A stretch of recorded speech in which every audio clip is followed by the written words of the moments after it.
Um, Hello, everyone. Thank you for attending our presentation called Last Year Secure HDD PIN We Can Help. So just before we go on with our subject, just an introduction about who we are. So we're French, so thanks for having us in Argentina. It's a very nice country. So I am Raphaël Rigo. We work for Airbus Group Innovation's Cybersecurity Lab, which is like the R&D department of Airbus Group. So I'm a reverser mostly, and I'm interested in low-level stuff. And I'm Julien Lenoir. I'm also a reverser and interested in vulnerability research, and I don't play basketball. So today,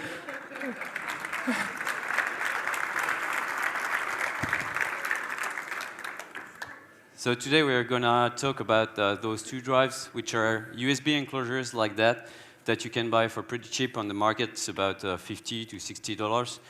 They come without a hard drive, so you just put your own hard drive, put it inside, and then you can enjoy the government-level security they provide.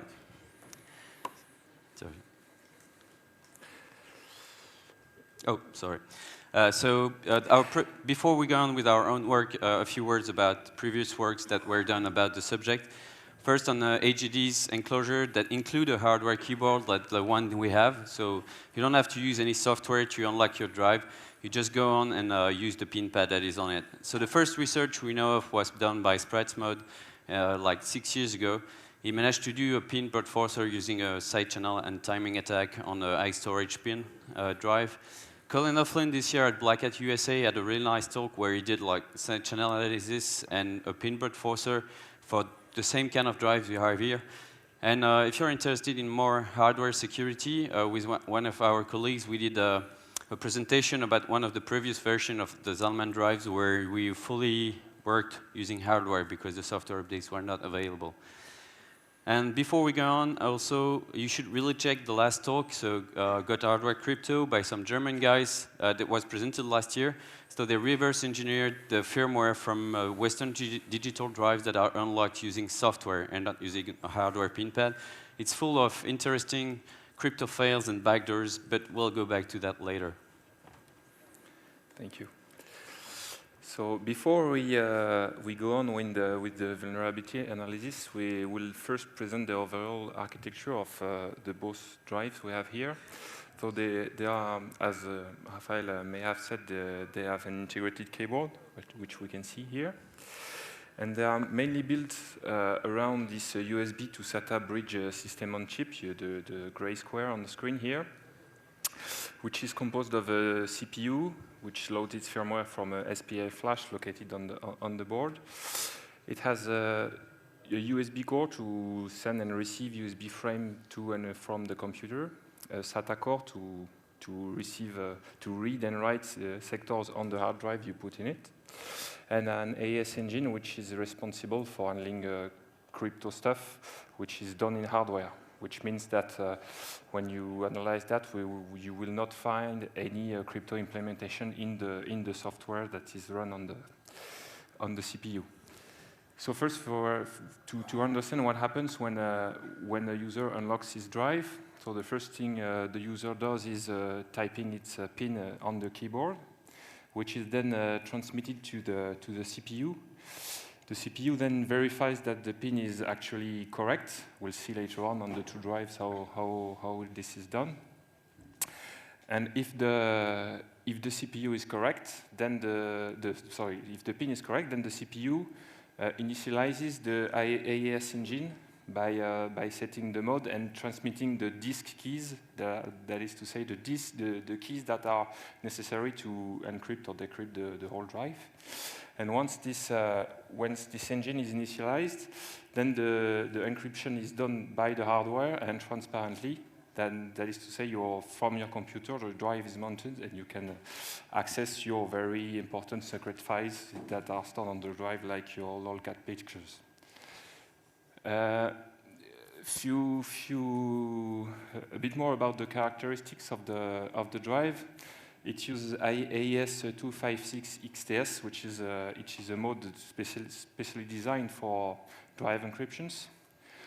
This mode requires 2 encryption keys.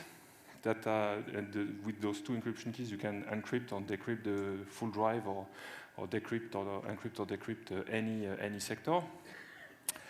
Both our drives here are very user-friendly. This means that they have a way to figure out if the pin is right or wrong, and they allow for pin change. That's a very interesting feature for us, because when you change your pin, you will not re-encrypt the full drive, because it would be too long. So it means that the encryption keys must have to be stored somewhere, and that's something we'll be really interested in.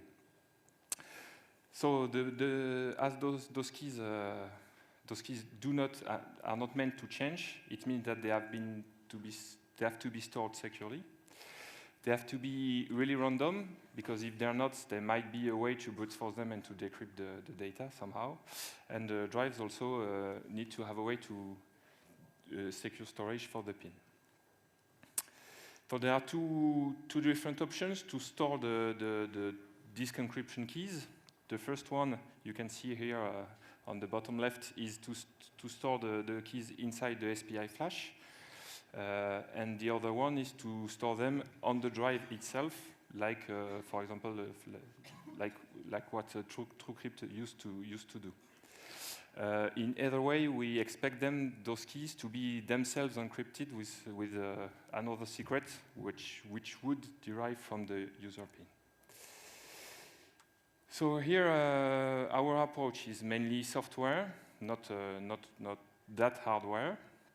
We'll not be interested in how the internal of the AES engine works, but we will look for mistakes that the designer would have made in the firmware. We need to understand how and where the disk keys are stored. Are they encrypted? If they're encrypted, are they securely encrypted? Could they be extracted? For example, if they're stored on the SPI flash, is there a way for the user for an attacker to retrieve the keys? We'll also see if those keys are really random, or if they can be brute forced. And we also need to know how the pin is actually verified, and if there is not any bypass of the pin. So you have to keep in mind that our goal here is to access the user files with a powered off drive, like if you find install a drive, for example. So the very first steps we did, and what we usually do in this kind of analysis, is first to verify that the encryption is actually done by putting a drive in the enclosure and enabling encryption, write some sectors and see if the sectors are written encrypted. We also verify that the key is not constant and not derived from the pin. For example, I put a drive on enable encryption, set a pin, do it twice or 3 times with the same pin or different pins, and to see if the encrypted sectors are the same or not. And we also see if the drive is tied to a specific enclosure by putting in one enclosure, setting a pin, removing it, putting in another enclosure, and see if the drive recognizes the enclosure recognizes the drive, and if with the same pin I can access the data. Okay, so now we will jump to the analysis of the first one, the Zalman SHE500. This one, the little black one here. So a few words about the hardware. The USB to SATA system on chip is a MediaLogic one. The MLDU03, which is actually a rebranded version of the Renesas MicroPD series. The integrated microcontroller is a V850, which is hopefully supported by IDA, which is kind of cool for us. It has an SPI flash, and it's designed by a company named Sky Digital, and then rebranded by Zalman. So as I said, our main approach is mainly software, and luckily for us, firmware updater and firmware updates are not encrypted and publicly available on Zalman website. So we downloaded them, and we started by analyzing both. So at the very beginning, with this drive, you have to put a drive, and you have to associate the enclosure with the drive. this enclosure can be associated with up to 50 drives. And once at the very beginning, you have to enter the first pin, which is between 4 and 8 digits. And when you do, a master key is displayed, and you have to write it down and store it securely, because you would need it if you lose your pin. So our first observations was that the crypto seemed okay, that the drive is actually writing encryption sectors on the drives, and that the disk keys are not stored on the drive itself. So our assumption was that the keys are stored in the flash. So and we were looking for them. So we started reverse engineering the firmware and the updater. And we began with the updater, and what was the first thing we found, which is really interesting, in that the updater has hidden commands. You can see on the top right of the slide here the usage of the updater, and what's interesting to see, what you see on the bottom right of the slide here, is that the updater actually expects commands like memdump or romdump, or memdumpall or romdumpall, even though they are not inside the usage. And in fact, those commands are very interesting for an attacker, because they allow to do a full dump of the RAM or of the flash contents of the drive, even if the drive is locked, which means even if the user has not entered any pin. So we digged a bit deeper, and we realized that in fact it's kind of a backdoor or a functionality of the media logic chip, the hardware chip, which handles constructor-specific SCSI commands and expect those commands to provide a full dump or full dump of the RAM or of the flash. So we reported the vulnerability. We talked with the supplier, and told us that yes, it's actually a problem inside the chip, and no patch is possible for that, unfortunately. But it was very convenient for us as attackers, because we were able to dump SPI flash contents, looking for the secrets I'm talking about, to dump the full RAM, and to map the RAM inside our IDA database of the firmware, to have a clearer view of what's happening. And we didn't have to remove the flash from the board to dump its content, which is also great. So we looked at the content of the flash, still looking for the secrets of the drives, and we found that, if you remember at the beginning, I said that the enclosure can be associated with up to 50 drives, and in fact, there are interested blobs that are stored next to each other, one for each encrypted drive the enclosure is associated with. And it's composed of 2 random buffers and a structure which we called encrypted secret structure. So our guess is there was that the hard drive keys, encryption keys, were stored inside this encrypted structure. So we looked at how it's encrypted or decrypted, and in fact it's not. It's kind of disappointing because it's not state-of-the-art encryption. It's just mainly encoding. To decode the secret structure, you will seek inside the pseudo-random buffer at fixed indexes, bytes. Then you build a 16 bytes key, and then you XOR the content of the secret structure to decode and to retrieve its content. So what's it like with the hard drive you put in it?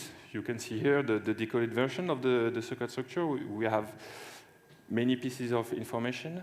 First, the drive model in blue, along with the drive serial number, and 3 weird integers, which are a timestamp, the current pin of the user, which is hashed, I will come to that later, and the initial pin that the user entered upon association of the drive.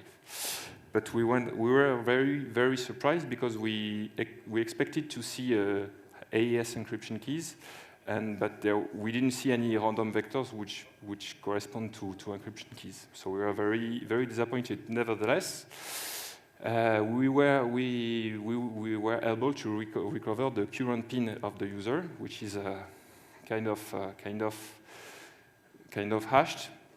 Actually, how the PIN encryption verification algorithm works: first, the PIN is 0 padded, then converted to an integer, and finally XORed with the drive serial number, the drive model that are inside the secret structure, and finally with a constant array. In our example here, you can see that 1, 2, 3, 4 will be converted to the integer at the bottom.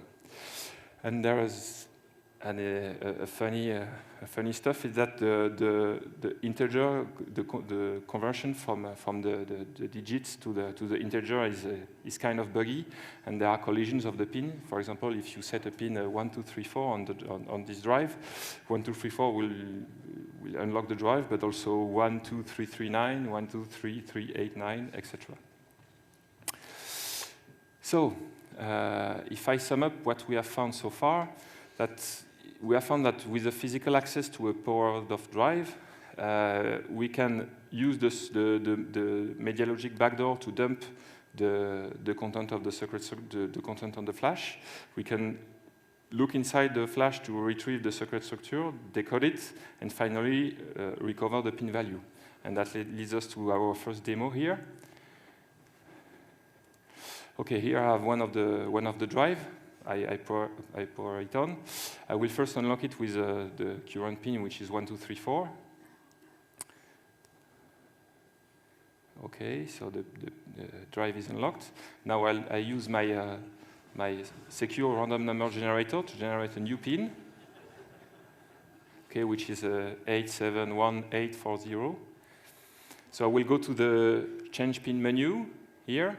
Now I enter the previous one, 1, 2, 3, 4. And I will enter the new pin twice to be sure there is no typo.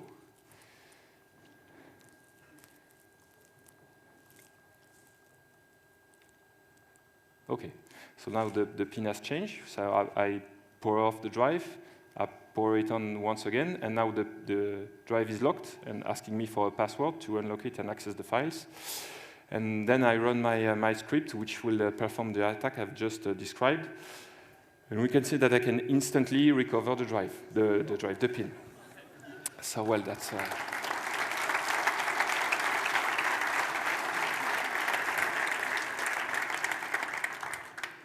Well, that's cool. That's actually a nice attack, but there is still unanswered questions, like where are actually the encryption keys, because we know that the drive is actually encrypting stuff. So we reversed a bit deeper to locate where's the AES initial engine happen, because as I said, it's done in hardware, so I will not. There are no AES implementation in the firmware, no S boxes and stuff like this. So we located. You can see here on the right where the firmware is copying data from its RAM to the MMIO of the chip to initialize the crypto engine.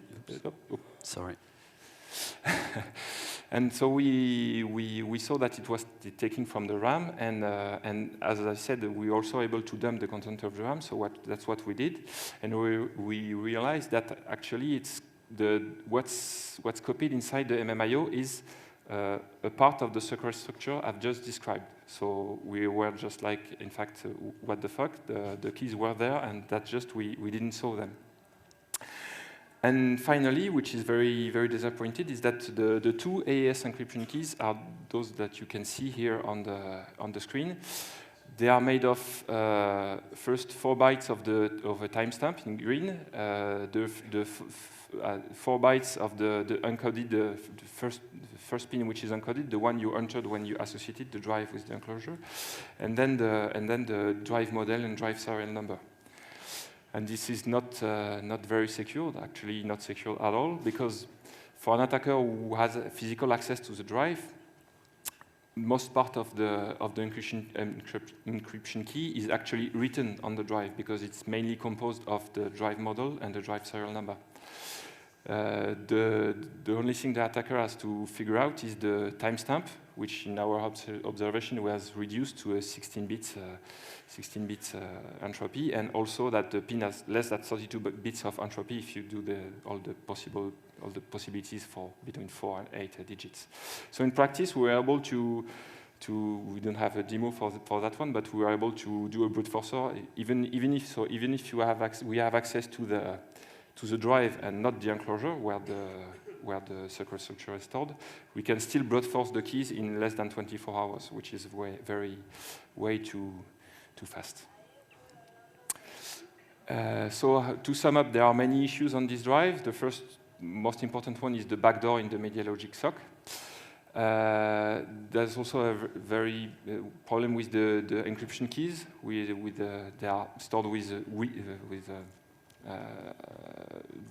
in the SPA flash, but with a homemade algorithm which is not secure at all. This has been updated in the new version of the firmware when we reported the vulnerabilities to the manufacturer. The keys have very low entropy, zero entropy, and the keys are very predictable. This one has not been patched, unfortunately, and that the firmwares are not encrypted nor signed. So we have two attacks to recover the first one with the enclosure. We have a direct bypass of the pin, and we also an attack with drives only to recover the encryption keys. So now that we had broken our first drives, we were looking for alternatives, and we were like, Dalman has another drive they sell as being government secure, so why not take a look at it? Maybe it would be as interesting as it was for the first. So on the hardware side, the design is basically the same, except that the chips are completely different. Instead of the media logic chip, you have an Initio INIC 3607E, for which there is no datasheet available, which is kind of annoying. You also have an SPA flash to store the firmware, and you also have an extra chip that you can see over here. No, we cannot see it. Too bad. You have an extra chip that is just the capacitive keyboard controller that is just a help for the pin pad entry. But thankfully for us, the firmware updater and unencrypted updates were also available, so we could do that in software. So we'll see how we did that. So first, we did the basic testing to verify that the disk is actually doing encryption. You don't want your data to be just protected by a password and the enclosure. So the encryption setup is a bit different from the previous drive. You first go to the menu, activate encryption, then you choose a pin, again, between 4 and 8 digits. But then when you enable encryption, no master key is displayed. You just reboot the drive, enter the pin, and you encrypt your data from now on. So we, of course, checked if the crypto was actually being done. So that was the case. The crypto seemed OK.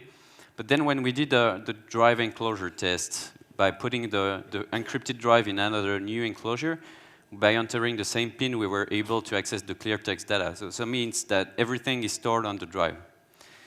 So we kind of look in details on what's stored on the hard drive itself. So you start configuring the pin like 1, 2, 3, 4, you encrypt data. And if you look with the non-encrypting USB enclosure, what you can see is you have your user encrypted data at the beginning.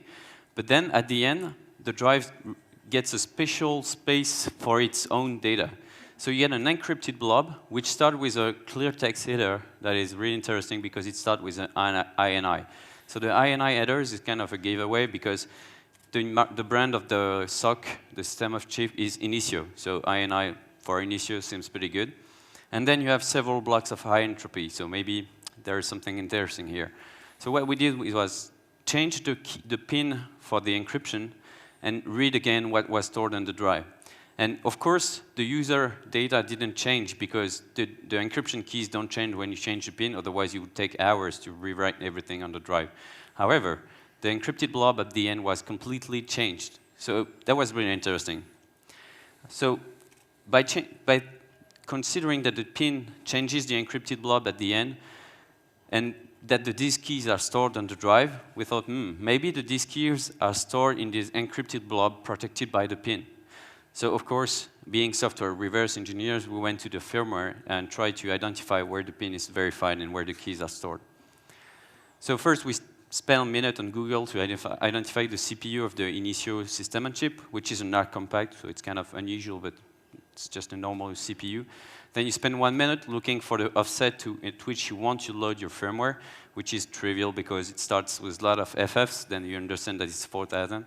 And once it's loaded in IDA, you're very happy, everything seems to be correctly disassembled.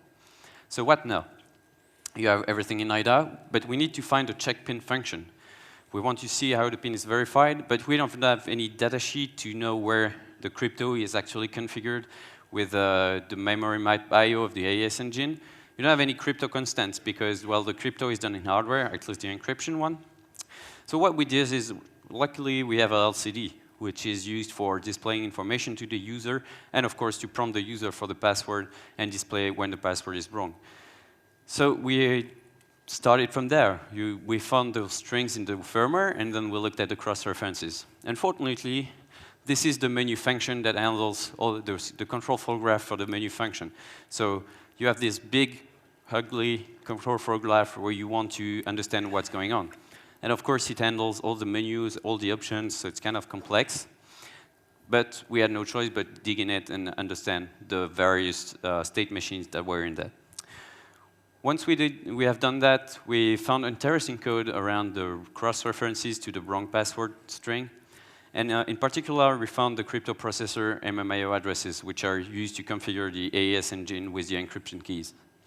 And what we have seen is kind of looked like the drive was, the CPU was asking the drive to decrypt certain pieces of data out of the disk, and then compared with an INI magic right after decryption. And there was something really weird because the engine was kind of configured with 2 keys that you can find here. And if you look closely to the hexadecimal, you can see that it starts with 3, 14, 15, 92. So it's the value of pi. Encoded in hexadecimal uses an AES key. What? That's right. What? Really? But looking closer, it's actually even weirder than that. So how the PIN is verified is the CPU reads the encrypted blob at the end of the disk, and it uses the hardware encryption engine AES-256 6TS to decrypt it. Decrypt it with 2 keys, of course. I'll start with second key. The second key is actually only zeros. It's a good crypto practice to start with zeros. Why not? And then the pi key that we saw just before is partially overwritten by the PIN padded with zeros up to 8 bytes. So if your PIN is 1, 2, 3, 4, then your AES key is going to be 1, 2, 3, 4, 0, 0, 0, and then the rest of the pi key. So once you decrypt that, if you have the right PIN, then the drive will check, as you can see at the end, that the INI magic I mentioned before is present. So if it's present, then you have the right pins, and you can go and use the encryption keys that are stored in the decrypted blob, obviously. So the PIN is 0 padded, which means that if your PIN is 1, 2, 3, 4, 0, it's actually the same as having 1, 2, 3, 4. So kind of too bad. So in theory, we're done. We can do a brute forcer that will read the secret blob at the end of the disk, and for each candidate PIN, we'll configure AES with the right keys and check for the INI header. And if you have the INI header, you have the right PIN, so you can go on. But the results was nothing. So we needed to reverse a little bit more to understand why it didn't work. Well, and yes, and unfortunately, with this drive, we didn't have any way of debugging what was happening inside the drive. We needed that to see what was going on with the memory, or at least to do more advanced tests. So what we decided to do, that as we were not able to directly debug the drive, we took advantage of the fact that the firmware is not signed to modify the firmware and to flash new versions of the firmware to do more advanced tests and try not to break anything. I must admit that I did break 1 or 2, but that's part of the game. So we decided to patch the firmware. So the firmware has not signed, but there is a very small integrity check here. What you can see here in blue is that we compared 2 very close versions of but nevertheless different versions of the firmwares, and we can see that at the end there are 2 bytes that completely changes. So our guess is that it was some kind of CRC16, and actually it was. We found that instead of recomputing it, we decided to reuse one of the firmware updater library, which is computing the CRC for us. So that was not a very big issue. And the bigger issue is that there was not, we didn't find any very convenient assembler for ARC compact. So we decided to do it the dirty way, that is to say, copy past bytes and build some small shellcodes of our own, and to put it in the middle of the firmware or inside the menu loop, for example, to modify the behavior of the firmware. Here you have an example of one of our modification, one of the scripts to build the modification of the firmware. And what we decided to do to look at what's happening in memory is that the only output we have finally is basically the display string function that usually display input password, wrong password, etc. And so we modified we used some kind of shellcodes to display the screen to display content of memory. That's an example of things that we have encoded and displayed on the screen to be able to see what was happening there. And as Raphaël said, in theory everything was okay, but in fact it was not working. So we decided to try to understand what was going wrong with the AES encryption keys, and as those devices use XTS, but in fact the AES engine is able to support all the modes of AES. So we built shellcode when we changed the XTS to ECB, for example. We fixed the tweak to 0, and we fixed the encryption keys with known values we had and we compared the output to test vectors of AOS to understand what was going wrong. And finally, we understood what was going wrong. It's even though the firmware is initializing, sorry about that, is running the AES engine correctly. In fact, internally, the engine is swapping the two keys. The key 1 and key 2 are exchanged, and their content are byte swapped. Instead of having, for example, if you initialize with byte 1, 2, 3, 4, internally it will use an inverted way, 5, 4, 3, 2, 1, etc. And so when we had fixed that, our attack worked, and everything was pretty good. So this leads us to our second demo. Yeah, if that works. We have an issue. Here we go. So we have the second, the VE500, this one here. And so we enable encryption, and the drive asks for an input of the password. So we reuse our secure RNG generator once again. So now the new pin will be 607729. So we enter it twice here, very fast. Raphaël is very fast. So the encryption is enabled. So now basically we turn off the drive, we remove the drive, put it in a classic USB reader, and we launch our tool. First, we read the two blocks at the end of the drive, and then we launch our brute force, and the candidate pin is found almost instantly. On the previous version here, it took 28 seconds, but Raphaël has improved it a lot, so now it takes 6 seconds.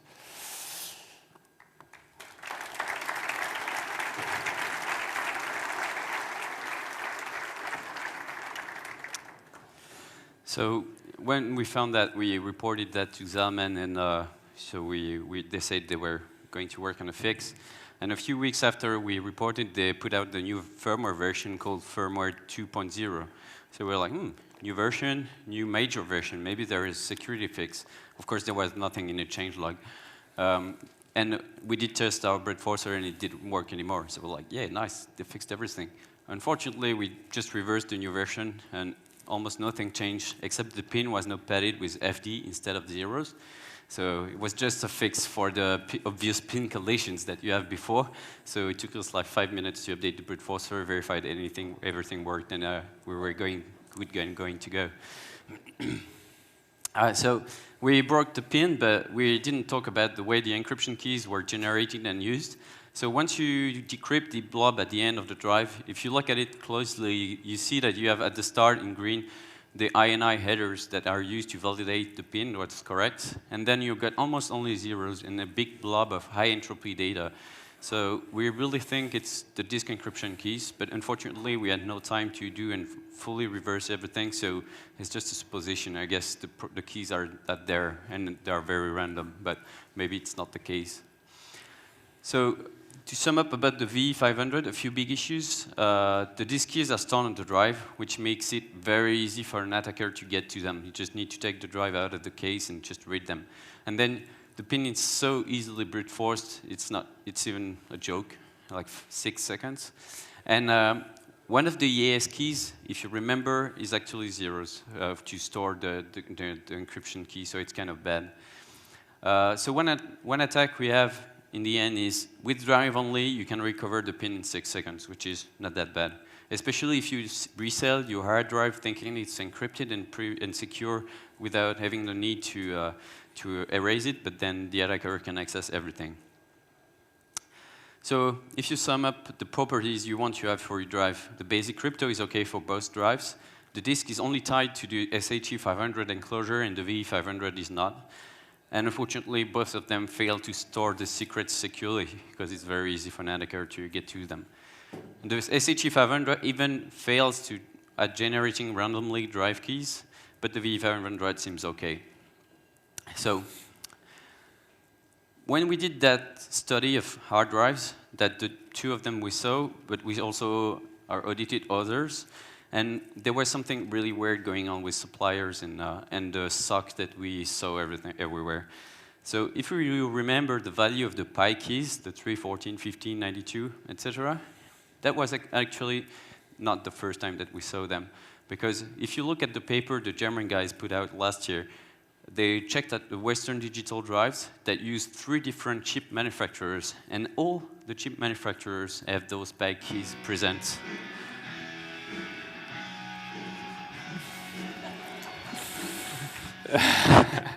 Oh, surprise. I was thinking nobody's going to drink on stage this year.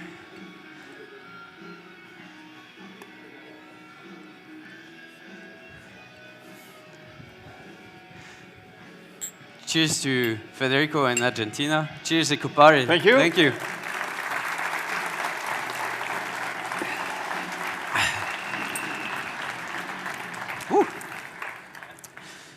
And cheers to Zalman for having such shady drives that help us present here in and Ekoparty. travel to Argentina. So, as I was saying, those PI keys were really interesting because all 3 different manufacturers, although they are completely different, use the same keys, which is really weird. And not only the same keys, but if you remember, we patched the AES mode from XTS to ECB, and the constants that are used by the engine to encode the mode were actually the same in the G-Micron chip and in Initio chips. So, what? And we looked at the unlocker from the Mac version of Western Digital, which includes headers that were creating, so for some reason, there are C headers in the file, I don't know why, but they were created in 2006, which include an enum that includes those code. So our hypothesis, which is pure speculation, but seems pretty reasonable to me, is that there was a single IP, as in the hardware design mode world they say, which is a single AES core that was given with example code, and that code could have been really copy-pasted by G-Micron, Initio, and all the chip vendors. One possibility is actually Western Digital was one of the first brands to put out encrypted drives on the market, I mean on the mass market. So maybe Western Digital purchased some AES core and sold it or gave it to all the manufacturers. We don't know, but that's really weird that we have the AES PI keys everywhere. And the consequences, if that hypothesis is true, is that actually all the drives you have on the market use a combination of all those chips. So you have actually no diversity in the AES engines on the market. So if there was one backdoor or one vulnerability in the cores, then every drive would be vulnerable. Of course, we have no proof, because you would have to reverse engineer the hardware down to the transistor level to verify that. But that's really strange.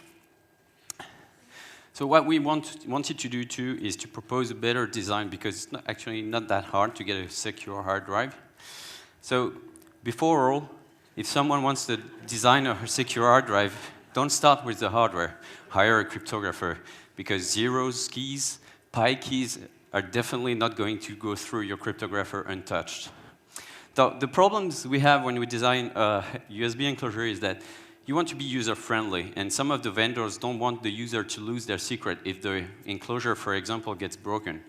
So you have no real security possible when it's the case. Either you store the secrets on the drive, or you display a master key. So storing the secrets on the drive is very easy for an attacker to access it. And if you want to have full entropy, then you need to display a 512 bits key to the user, which is not going to copy that on a paper or whatever. So the only thing you can do is actually use a slower hash and not just a pin. And of course, you can allow for long pins, so 16 digits is okay, but nobody does that. Though the best, if you're willing to sacrifice some user-friendliness for security, is to store the secrets on the enclosure, make it harder for the attacker to access them. So what you can do is store them on a component that cannot be read easily. So not on the flash, but on another component. So for example, for cheap drives, you could use PIC or AVA microcontrollers, which include protection bits so that the content of the chip will not be readable from the outside.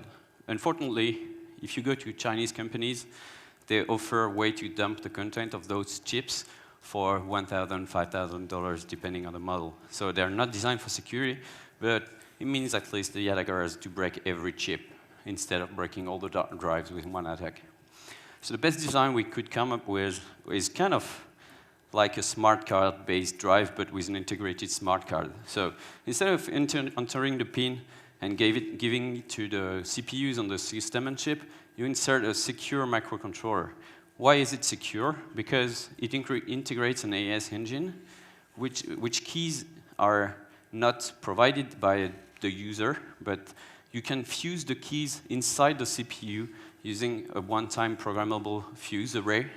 And so when the manufacturer programs their hard drive, it just generates a random key into the AES fuse, and then it uses that engine to encrypt the pin hash and disk keys without ever having the key going outside. You cannot extract the keys from those secure microcontroller without going physically and dumping the key from the fuses. So that's way more expensive because the CPU is actually, the secure microcontroller is actually designed to prevent that kind of attacks. So think of it as a smart card. And then even if the CPU and the engine, as long as AES is correctly implemented, is not secure, you don't care because the attacker has to spend a lot of money dumping every secure microcontroller. So, to conclude, the two drives were really interesting because they managed to fail in two different ways, in several different ways, but the crypto design is really hard for them. When we reached for the manufacturers, they didn't even understand what was going on. They were like, okay. So some firmware updates followed.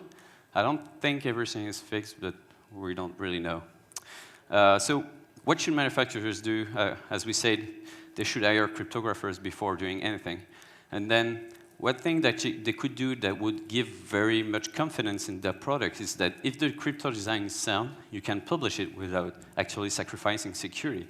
So if they were to design with a cryptographer, they could put a white paper saying, okay, your secrets are stored here in this way, and then you can have some confidence that everything is not going to be broken unless it was here. And so the takeaway for you two is it took us like 1 man-month to break the two drives, which were supposedly secure. So don't trust the products, of course. Audit them, and don't be scared. It's really fun to break. Then you get to go to Argentina, and it's very awesome. So go ahead, try it. It's fun. Thank you.